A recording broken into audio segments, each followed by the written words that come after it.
ছেলেদের এই টাইপের কাজ করতে দেখতে অনেক কিউট লাগে না? আমার তো অনেক কিউট লাগে। এই বিউটিফুল পিপল, কেমন আছেন সবাই? তো আমার হাজবেন্ড আমার জন্য কিছু একটা রান্না করতেছে। তো কি রান্না করতেছে সেটা দেখার জন্য আপনাদের পুরো ভিডিওটা দেখতে হবে। এখানে পেঁয়াজ, আদা, রসুন কুচি করে এখানে তেলে ভেজে নিতেছে, আর এখানে কিছু কাঁচামরিচ দিয়ে দিতেছে, আর ভেজিটেবল ছিল টমেটো, ক্যাপসিকাম, গাজর আর লুইবা। ও প্রায় টাইমই আমার জন্য রান্না করে, সবসময় তো আর ভিডিও করা হয় না, তো আজকে ভাবলাম ভিডিও করে সবাইকে দেখাই। তো এই তো ভেজিটেবল দিয়েছে, ভেজিটেবল দেওয়ার পর কিছু লবণ অ্যাড করলো। ভেজিটেবলগুলো তেলে ভেজে নিতেছে, তারপর 2 প্যাকেট ম্যাজিক মশলা দিয়ে দিচ্ছে এটার মধ্যে। আমার না ছেলেদের রান্না করে এভাবে রান্না করতে দেখতে অনেক কিউট লাগে, জানি না কার কী মতামত। তারপর একটু সয়া সস এখানে অ্যাড করে দিছে।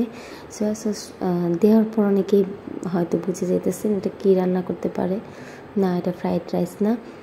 তারপরে কিছু ম্যারিনেট করা মাংস ছিল এটার মধ্যে দিয়ে দিছে, আর 2টা ডিম অ্যাড করতেছে। এখন হয়তো বা বুঝেই গেছেন সবাই যে হয়তো বা এটা নুডলস বা পাস্তা রান্না করতেছে।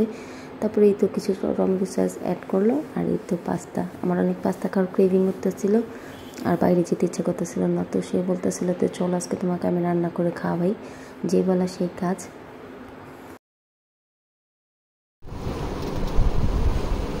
নাও খাও।